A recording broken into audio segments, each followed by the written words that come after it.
이집트에 묶여있던 이스라엘은 모세를 통해서 하나님이 그들에게 역사하시기 전까지는 400년 동안 억류되어 있었습니다. 나중에는 완전히 절망해서 자포자기해서 나올 생각조차 못했습니다. 그게 속량이 필요한 상태죠. 나중에 이스라엘이 바벨론으로 끌려갑니다. 70년 동안 억류되어 있습니다. 자유를 상실하고 그 지역의 포로가 됩니다. 이런 상태에서 건져내는 것, 그것이 바로 하나님의 속량의 능력, 구원의 뿔로 임하시는 예수 그리스도의 능력이라는 것입니다. 우리가 성탄의 찬송을 부르기 위해서는 우리가 예수 그리스도의 이 구원하시는 뿔로 임하시는 구원의 능력이 없을 때 전적으로 무력하며 죄의 포로가 되어 있다는 사실을 먼저 알 필요가 있습니다. 이거를 모르는 사람은 예수님이 우리를 그 죄에서 속량하신다는 것이 무엇인지 잘 와닿지가 않아요. 사람들은 그냥 얼핏 보면 다 자유로운 영혼처럼 보입니다. 그래서 자유롭게 자기가 가고 싶은 걸 가고, 특히 뭐 우리는 무슨 우리를 뭐 억류시키거나, 그죠? 정치적으로 뭐 우리를 묶어놓거나 그러지 않지 않습니까? 그래서 마음대로 가고 싶은 데 가고 그러죠. 다만 우리에게 자유의 측면에서 얘기를 한다면 돈이 없는 게 우리를 부자하게 하는 것 같아요. 그죠? 가고 싶은 데 다 가고 싶지만 돈이 좀 부족해서 못 가는 거죠. 그죠? 연말에 파티를 한다는데 파티 하는 장소에 들어가려면 어느 정도의 돈을 내야 되는데 나로서는 감당할 수 없는 돈이에요. 그럼 그런 데 못 끼는 거죠. 못 끼는 거예요. 그러니까 거기서 오는 제한이 있을 뿐, 주로 우리 현대인들의 제한은 돈에서 오는 제한이죠. 그러나 내가 원해서 못 가는 건, 원치 않아서 못 가는 건 없는 거죠. 다 갑니다. 자, 그런데 우리가 얼핏 피상적으로 봤을 때는 사람들이 다 자유로워 보이지만 실상 하나님 없는 죄 가운데 있는 사람들은 그 죄의 매임이 있습니다. 그 얽매임은, 죄의 매임이라는 것은 딱 봐서 쟤는 정말 죄에 매여 있구나 이렇게 여겨지는 것도 있는데요. 어떤 경우에는 저건 좋은 건데, 좋은 거에 스스로 그냥 매여 있는 거야 라고 생각하는 것도 있습니다. 그러니까 죄의 양상이 이렇게 나타날 수도 있고 이렇게 나타날 수도 있다는 거예요. 죄는 뭐냐면 하나님 한 분만을 섬기고 그분만을 섬길 때, 또 그분에게 매일 때 인간은 자유합니다. 이 역설인데요. 인간은 하나님과의 관계가 바로 설정되어 있는, 그래서 사람들이 봤을 때는 매여 있는 것처럼 보이는, 그래서 그분께 온전히 이렇게 관계가 딱 설정되고 매여 있는 사람은 자유로워요, 사실은. 근데 죄란 뭐냐? 이걸 끊어버리는 거예요. 하나님께 매이기를 거절하는 겁니다. 하나님께 매이기를 거절한 사람들에게 결국 하나님 대신에 다른 대상이 그를 얽매이게 되는 것입니다. 그리고 성경은 그것을 합법적으로 우리를 얽어매고 있는 배후에 사탄이 있다고 말하죠. 사탄이 어떤 하나님을 대체한 대상물들을 가지고 우리를 얽어매고 있는, 그래서 우리는 내가 원하는 대로 산다고 생각하지만 사실은 그 대상물을 가지고 사탄은 자기가 원하는 대로 우리를 질질 끌고 다니고 있다는 것입니다. 이게 성경이 말하는 우리의 영적 실상이라는 것입니다. 그래서 어떤 이는 돈에 얽매여 노예로 삽니다. 하나님이 아니라 돈을 섬기는 겁니다. 자, 근데 이 사람은 자기가 돈을 섬긴다고 생각하지만 사실은 돈에 따라서 인간의 가치도 떨어지고 인간이 질질 끌려다니는, 그 사람은 돈의 노예입니다. 사실을 더 엄밀하게 말하면 돈을 가지고 사단이 그 사람을 노예 삼은 것입니다. 그래서 돈이 말하는 대로 말하고, 돈이 가치를 부여한 것에 가치를 부여하고, 돈이 멈추라는 데서 멈추고, 돈이 가라는 것까지 가고, 그죠? 돈이 말씀하시면 가는 거예요. 그죠? 내가 나가리다. 그죠? 돈의 뜻이 아니면 내가 멈춰서리. 돈이 안 되면 안 가는 거예요. 그죠? 그러니까 돈에 따라 심지어 내 꿈도 한계가 있고, 할 수 있는 것도 한계가 있고, 결국 우리의 생각과 우리의 삶을 돈이 제한해버리는 거예요. 그러면 나의 주인은 뭐냐? 이거예요. 돈이죠, 돈. 그걸 가지고 나를 메고 있다는 거죠. 어떤 사람은 인터넷 중독에 매여 있습니다. 인터넷 중독. 이것도 그러죠. 내가 처음부터 나는 인터넷에 중독될 거야, 그러면서 인터넷 하는 사람 없어요. 잠깐 즐길까? 잠깐 이거 좀 할까? 저도 가끔씩 내가 중독이 아닐까 생각이 들 때가 있어요. 왜냐면 클릭이라는 게 참 무서운 것 같아요. 클릭하면 계속 클릭하고 싶어요. 그리고 또 왜 이렇게 재밌는 게 많아. 여기 그래서 딱 들어가서 영상 하나 딱 보면 옆에 또 떠요. 인기 동영상, 관련 동영상 뜨잖아요. 그러면 또 한번 보고 싶잖아요. 눌러봐요. 그러면 생각도 못했던 게 또 옆에 또 떠요. 그러면 이제 나중에 가면 시간이 2시간이 지났어요. 설교 제가 나중에 내가 왜 이걸 보고 있지? 알고 봤더니 제가 설교 자료 찾다가 그렇게 된 거예요. 설교 자료 찾다가. 심지어 제가 선한 것을 하려고 하다가도 거기에 매여요. 그러니까 우리가 그렇게 약해요. 그래서 이제 뭐 인식을 하고 깨어서 빠져나오면 다행인데 그냥 하루 종일 인터넷의 바다를 떠다니는 거예요. 하루 종일. 인터넷의 바다를 그냥 하루 종일 떠다니는데 아무도 제지하지 않아요. 거긴 뭐라고 하는 사람도 없어요. 그리고 그냥 막 글 올리고 그죠? 험악한 말들 막 해도 뭐 괜찮은 것 같고 그러니까 막 살아요. 그러다 나중에는 자기가 거기서 헤어나오지 못하는 거예요. 내 자아가 지금 여기 바깥에 있는 이게 내 참자인지 여기서 지금 질질 끌려다니고 있는 것이 내 자인지 헷갈리는 거죠. 중독이라는 현상입니다. 어떤 이는 사람들의 그 평가와 인기의 노예로 삽니다. 그 하나님께 매여서 하나님이 가치 평가를 따라 살면 사람들에게 매이지 않고 하나님이 내게 부여하신 고유의 가치를 따라 당당하게 사는데 이게 끊어져 버리니까 여기 가서 이쪽 그룹에 가면 이 사람들이 높이 평가하는 것에 나를 맞춰야 되고 이쪽 그룹에 가면 이쪽 그룹에 높이 평가하는 것에 맞춰야 되고 그래서 어떨 때는 내가 어릿광대인가 이런 생각도 들고요. 그래서 세상 사람들이 높게 평가하는 걸 이루기 위해서 끊임없이 그걸 몰두하는데 나는 정말 이걸 원하는지도 잘 묻지도 않아요. 그냥 가는 거예요. 왜냐? 높게 평가를 받아야 한다는 그 사실에 매여 있기 때문에. 그러니까 자유인으로 그 일을 하는 것이 아니라 평가를 받아내기 위한 나의 행위가 오히려 나를 얽어매게 되는 것이죠. 이것도 역시 또 다른 형태의 노예인 것입니다. 어떤 이들은 성중독, 그죠? 성이라는 건 너무나 아름다운 건데 그 성이라는 어떤 행위 또는 그 쾌락 자체를 끊임없이 추구하는 그래서 거기에 매여버려. 그게 여러분 꼭 행위가 아니어도 시각적 중독, 포르노 중독, 성중독입니다. 이것도 일종의 굉장히 많습니다. 현대 젊은이들 가운데. 그러니까 그 감각적 쾌락에 계속 매여가지고 나중에 못 나오는 거예요. 그래서 거기서 그냥 헤어나오지 못합니다. 그러니까 이런 형태들로 나타나게 됩니다. 어떤 이는 도박의 노예가 되기도 해요. 한 방에 뭔가 인생을 바꿔보려는 그 생각에 노예가 되기도 해요. 어떤 사람은 권력의 노예가 되기도 해요. 맛을 보고 그쪽으로 힘을 얻어가려고 하기도 합니다. 우리가 포로가 되어 있는 것들은 지금 제가 말씀드린 것들은 대체적으로 누가 봐도 뭐 도박, 포르노 뭐 이런 거 다 아니다는 거 다 알잖아요. 인터넷 뭐 그 자체는 중립적이지만 중독 안 좋다는 거 알아요. 그렇지만 이렇게 중독이 되는 것들도 있습니다. 그러나 그런 것만 있지 않아요. 누가 봐도 그 자체로 나쁜 건 아닌데 하나님의 자리를 대체함으로써 우리를 포로 삼는 것들이 있어요. 그 굉장히 조심스러운 건데 가정 여러분 가정은 소중한 거잖아요. 그죠? 가정은 소중한 거예요. 성경은 가정의 가치를 굉장히 중요하게 여겨요. 그런데 종종 이 가정이 절대적 존재 가치를 독립적으로 가질 수가 있어요. 그럴 경우에는 이것이 하나님의 자리를 대체해버리고 그것도 역시 좋은 건데 좋은 게 우리를 얽어맬 수가 있어요. 하나님 진리 안에서 그걸 바로 보지 못하는 거죠. 그럴 수 있는 것입니다. 또 자존감. 사람은 다 자아와 자존감을 가지고 있고 건강한 자아와 건강한 자존감을 가지고 살아야 돼요. 그런데 자존감이라는 것 자체를 절대화해버리는 거예요. 자아라는 것 자체를 절대화해버리는 거예요. 이걸 하나님의 자리까지 끌어올려버리는 거예요. 그럼 나중에는 어떻게 되냐? 나의 자아와 자존감을 건드리는 것은 용납할 수 없게 돼버려요. 극단적 자기중심적 자존감을 추구하다가 보게 되면 나중에는 나를 건드리는 모든 것들을 향하여 이렇게 쳐내게 돼버리고 그래서 결국에는 모든 관계가 파괴되죠. 하나님과의 관계도 파괴되고 다른 사람과의 관계도 파괴되고 자기도 정상적인 관계를 맺고 살지 못하게 되는 거죠.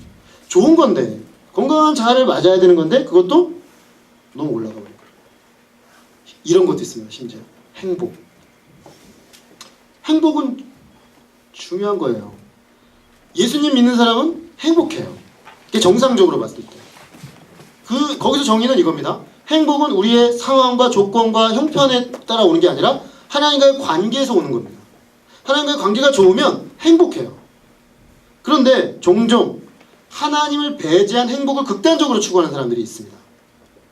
그 경우에는 행복론의 또 노예가 될 수도 있는 거예요. 그 경우는 자아가 또 결합이 돼요. 그래서 내가 행복하지 않으면 그 어떤 것도 받아들일 수 없는 거죠. 자, 이 말을 오해하면 안 됩니다. 그리스도인은 행복하면 안 되나? 아니에요. 그리스도인은 행복한 사람이에요. 그러나 결과적으로 행복이 따라오는 거예요. 이 관계 설정이 잘 돼서. 근데 배타적으로 행복 자체를 추구해버리면 그것도 역시 우리를 포로로 삼아버립니다. 그래서 어떤 것을 바라볼 때 우리를 왜곡할 수 있다는 것이죠. 자, 이런 수많은 죄의 얽매임, 죄와 사탄의 권세에 얽매여 있는 우리들이, 문제는 우리 힘으로는 여기서 헤어나올 방법이 없다는 것입니다. 내 힘으로, 내 노력으로, 내 에너지로 할 수 있다면 굳이 구원의 뿔 대신 메시아를 하나님이 예비하셔서 보내실 이유가 없는 것입니다. 지금 사가랴는 바로 그 구원의 뿔로 오신, 우리를 속량하여 내신 능력자 되시는 예수 그리스도를 바라보면서 우리가 바로 그분을 영접할 때 모든 그 얽매임으로부터 자유케 된다는 것을 선포하고 있는 것입니다. 하나님께서 구원의 뿌리신 예수님을 보내신 것은 그분의 긍휼하심 때문입니다. 그리고 아브라함과 맺은 언약을 따라 그 언약을 지키신 것입니다. 하나님의 긍휼과 언약으로 우리를 능력으로 죄에서 건지고 자유롭게 한 것은 목표, 또 목적, 방향이 있습니다. 오늘 본문에는 그것을 뭐라고 했냐면 하나님 75절입니다. 종신토록 주의 앞에서 성결과 의로 두려움 없이 섬기게 하리라 하셨도다. 우리를 왜 자유케 하셨는가? 섬기게 하려고. 종신토록 우리의 일생 동안 성결함, 깨끗함과 의, 하나님 앞에 바른 관계로 주님을 섬기도록 하기 위하여 우리를 건져내셨다. 바로 예수님은 그것을 위해 오셨다는 것입니다. 즉 구속에는, 속량에는 목적이 있다는 거예요. 주님을 섬기는 데까지 나아갔을 때 그 자유가 진짜 자유라는 거예요. 진짜 자유. 그래서 우리는 오직 예수님만이 우리를 죄의 능력에서 건지시고 하나님을 섬기기에 부족함이 없는 자들로 세우신다는 그 고백, 그 고백으로 찬송하는 것입니다. 이번 성탄에 우리가 나는 무엇으로부터 지금 매여 있는가? 나는 마땅히 매여야 될 그분에게 매여 있는 참 자유인인가? 아니면 나를 얽어매는 그 많은 것들로부터 구원받아야 할, 그래야 그 메시아를 필요로 하는 존재인가? 어느 쪽이든 좋습니다. 어느 쪽이든 이 발견이 있다면 우리는 예수 그리스도를 다시금 발견하고 새롭게 발견하고 고백할 수 있는 자리에 서게 되는 것이죠. 그런 점에서 이번 성탄에 우리가 이 예수님을 기억하고 마음으로 찬송하게 되는 은혜가 임하기를 간절히 기도합니다. 둘째로 사가랴가 찬양한 것은 돈눈에 대신 예수님이라고 했습니다. 사가랴는 자신의 아들이 오실 메시아의 길을 예비할 것을 바라보았습니다. 그리고 그의 사명은, 세례 요한의 사명은 주의 백성에게 그 죄사함으로 말미암는 구원을 알게 하는 것입니다. 죄사함으로 말미암는 구원, 죄사함이 우리에게 주는 구원이죠. 죄 용서로 우리에게 주어지는 구원입니다. 이것을 여러 가지로 표현할 수 있어요. 근데 지금 사가랴는 구약 성경을 인용해서 표현합니다. 구약 성경의 맨 마지막 선지자인 말라기가 메시아가 올 때 일어날 현상을 아주 회화적으로 그림을 그리듯이 설명해 준 것이 있어요. 그게 뭐냐면 돋는 해라는 표현이었습니다. 돋는 해. 죄사함으로 말미암는 구원을 돋는 해가 도둑같이 사방과 어둠의 골짜기에 앉아있는 자들에게 비추인다. 이 표현을 지금 사가랴가 가지고 와서 예수님은 바로 그런 분으로 우리에게 오셨다라고 설명하고 있는 것입니다. 돋는 해를 다들 보신 적이 있을 겁니다. 그 돋는 해 직전에 깊은 어둠이 해가 딱 솟아오르는 그 순간 일시에 빛으로 바뀌죠. 해가 뜨면 세상이 밝아지지 않습니까? 바로 지금 그것을 얘기하는 겁니다. 죄사함으로 말미암는 구원은 딱 그와 같다는 거죠. 그래서 우리 안에 있는 어두움을 죄사함으로 말미암아 다 밀어내고 주님의 빛으로 채워 가신다는 것입니다. 사람들은 예수님의 그 돋눈에 대신 예수님을 필요로 하는데 앞서는 포로됨이라는 측면에서 봤다면 여기는 어둠 또는 죽음의 그늘이라고 표현할 수 있겠습니다. 어둠과 죽음의 그늘. 인생이 가지고 있는 또 다른 문제의 양상이죠. 동일한 문제인데 어둠과 죽음의 그늘이라는 표현으로 표현하는 거죠. 이 어둠과 죽음의 그늘은 지극히 개인적인 것일 수도 있고 또 민족적인 것일 수도 있습니다. 개인적인 어둠과 죽음의 그늘은 죄의 문제, 죽음의 문제, 그죠? 우리 인생에서 살아가면서 겪는 어둠이죠. 그 부분이 우리에게는 어찌할 수 없는, 내 힘으로는 어찌할 수 없는 어둠이 우리에게 있다는 것입니다. 사람들이 다 멀쩡하게 아무 어둠 없이 사는 것처럼 보여도 다 가슴에는 한가득 어둠들을 이렇게 품고 살죠. 그래서 조금 가까이 가서 사람과 교제하고 대화하다 보면은 사실은 그 사람에게 있는 빛을 좀 얻으려고 했다가 더 큰 어두움을 가지고 있는 걸 발견하고 움찔하고 물러서게 되죠. 사람들이 본질적으로 우리 안에 자가 발전적 빛이 없기 때문에 우리 힘으로는 우리 어둠을 해결할 방법이 없어요. 성경은 그것을 인정하는 것이 지혜, 그것을 인정하는 것이 빛으로 나가는 출발점이라는 거예요. 내 힘으로는 이 어둠을 다 밝힐 수가 없다. 내 힘으로는 이 어둠을 이길 수 없다. 라는 자기 인정이 있다는 거죠. 근데 우리가 이 어둠이라는 게 우리 어디 자기 자신에게만 있습니까? 때로는 나에게는 아무런 문제가 없고 그러더라도 세상을 보면 어두워지죠. 세상을 이렇게 보고 있으면 마음이 어두워져요. 올 한 해를 이렇게 해보면 10대 뉴스 한번 뽑아보세요. 그죠? 개인적으로나 가정적으로는 아닌데 국가적으로 봤을 때는 10대 뉴스 보면 우울해집니다. 세월호 사건, 병영에서 장병들이 총기 난사 사건들, 그죠? 이런 이야기들 이렇게 듣다 보면 마음이 우울해집니다. 그리고 경제적으로 굉장히 압박감이 커지면서 그 경제 성장률하고 물가 상승률이 제로래요. 제로. 제가 이렇게 경제라는 말을 인식하고 난 이후로 0% 성장은 처음 본 것 같아요. 그러니까 굉장히 어렵다는 겁니다. 지금 굉장히 우리가 어려워요. 사실은. 그리고 그렇게 해서 들어가도 그죠? 갑질, 슈퍼 갑질하는 분들 밑에서 고생해야 돼요. 그래서 그 고통 속에서 막 눌리며 사는 사람들의 이야기 이게 막 터져 나오잖아요. 최근에 모 항공사 사건으로. 그죠? 한 분이 인터뷰를 할 때 뭐라고 얘기했습니까? 사무장이 인터뷰를 하면서 자기가 불이익을 당할 각오를 하면서 왜 했냐? 나의 자존감을 지키기 위해서 했다.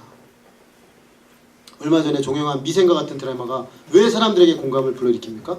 사실이니까. 사실이에요, 사실. 미생의 결론이 어떻게 났습니까? 네, 끝났잖아요. 안 끝났어요? 다 알면서. 그죠? 결론은 안 됐다는 거 아니에요. 미생. 그죠? 미생. 그래서 후속 작품이 나온대요. 미생물. 패러디 작품이. 근데 왜 그런 이야기가 그 많은 사람들이 공감을 불러일으키냐면 사실이기 때문에. 너무나 현실적인 거예요. 너무나 어두운 우리들의 실제적으로 벌어진 일들이에요. 오늘 저는 그 선교사님과 교제하면서 통일 문제, 북한 이야기를 이제 잘 듣는데 그냥 마음이 아파요. 북한에 고통하고 있는 우리 동포들 이야기를 들으면 정말 그들이 처한 상황은 상상조차 할 수 없는 일들을 겪고 있는데 그 어둠을 도대체 우리가 어떻게 해야 하는가 이런 생각이 들어요. 우리 힘으로는 그 어둠이 너무 깊어가지고 어떻게 해볼 수도 없고 시도조차 할 수 없을 정도로 질식될 정도예요. 질식되기 직전까지 와 있는 것 같아요. 우리들이.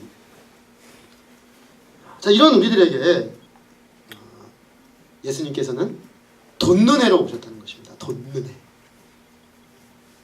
어둠을 다루는 유일한 방법은 빛을 비추는 겁니다.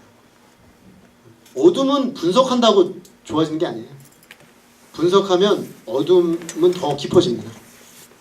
왜냐면 원래 어두운데 분석된 얘기도 또 어두워요. 그러니까 더 어둡죠. 그러니까 빛을 쫙 비춰내면 밀려나가요. 어둠이. 왜냐면 어둠은 빛의 결여니까. 오늘 그 선교사님이 그런 얘기를 하더라고요. 자기가 사역을 하는데 너무 작은 빛이래요.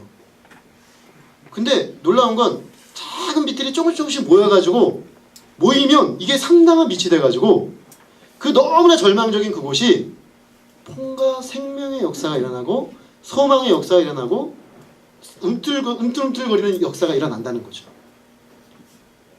우리 사회가 지금 되게 어둡습니다. 강력 범죄도 막 벌어지고. 근데 그런 거 볼 때 우리에게 소망은 뭡니까? 우리에게 돈눈에로 오신 예수 그리스도의 빛을 내가 마음에 품는 거야. 그리고 내가 서 있는 곳에서 그 빛을 조금이라도, 작은 빛이라도, 너희는 세상의 빛과 소금이라고 하셨잖아요. 우리는 세상의 빛이 되라고 하지 않으셨고 너희는 세상의 빛이라고 하셨어요. 왜요? 예수님이 우리에게 돈눈에서 우리 안에 빛이 되시면 우리도 빛이 돼요. 빛이 되라가 아니라 빛이에요 이미. 그러면 그 빛이 있는 곳은 적어도 어둠이 밀려나간다는 거죠.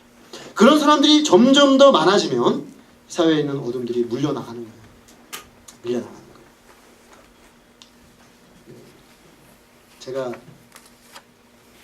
태권도를 2014년에 시작을 했어요. 20년 만에 운동을 다시 하고 싶어서 어제 가서 2단 승단 심사를 보고 왔습니다. 안경을 벗고 겨루기를 하다가 부상을 입었어요. 양발에. 저보다 한 10살 어린 친구랑 제가 보니까 최고령 승단 심사생이었어요. 그래서 저희 관장님 오셔서 축하합니다. 최고령 도전자입니다. 이렇게 얘기를 하시더라고요. 근데 제가 이 태권도장을 다니면서 한 가지 중요한 사실을 생각하는 게 있어요. 그게 뭐냐면 저는 주로 교회에 있거든요. 저는 주로 만나는 사람들이 다 신자예요. 사실은요 세상이 어딘지 잘 모르겠어요. 그런 부분이 있어요 저에게는. 왜냐면 어쨌든 작은 빛이어도 예수님을 믿기 때문에 그래도 밝아요. 근데 이제 도장에 제가 가니까 이게 그 교회 다니는 분들이 거의 없어요. 그 도장에. 그리고 외국인들도 많이 와요.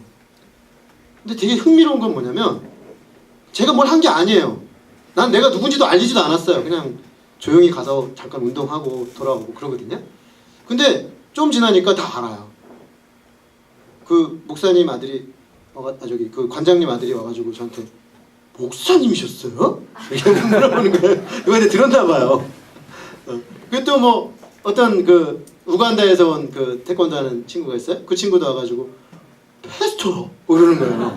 목사님이라고. 그러면서 자기 사실은 뭐 그 교회 카톨릭 쪽인데 관심 있다. 뭐 그렇게 얘기하더라고요. 그러면서 알게 모르게 그냥 제가 교회 얘기를 하게 되고 예수님 얘기를 하게 되는 거예요. 그냥 내가 있음으로써. 그래서 한 번도 뭐 예수님이나 교회 얘기 안 할 사람들이 저 때문에 예수님 돌아오는데 어저께 제가 차를 보고 오는데 관장님 부탁을 하셔서 몇 명을 태우고 왔어요. 근데 제가 늘 듣는 요즘 찬양이 있어요. 그냥 차틀 딱 시동 걸면 나오죠.